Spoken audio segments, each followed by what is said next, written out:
Okay, we do not have an attic to look for leaks, so we've been measuring the air temperature coming out of our registers. Are you on Fahrenheit? You are.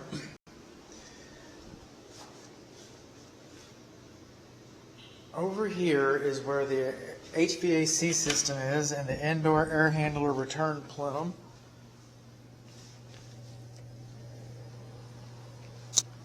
And of course, cold air is going to come out, and look like water.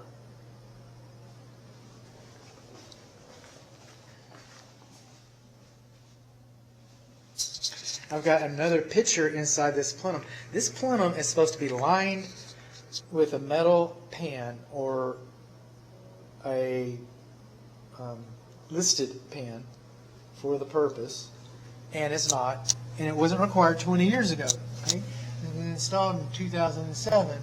All right, so the pan wasn't actually, the pan might have been required back then. Well, we don't have one, and we're dripping water. I can feel the water on my fingers.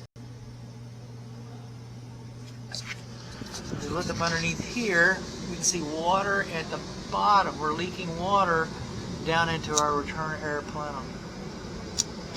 See that? Those are wet spots.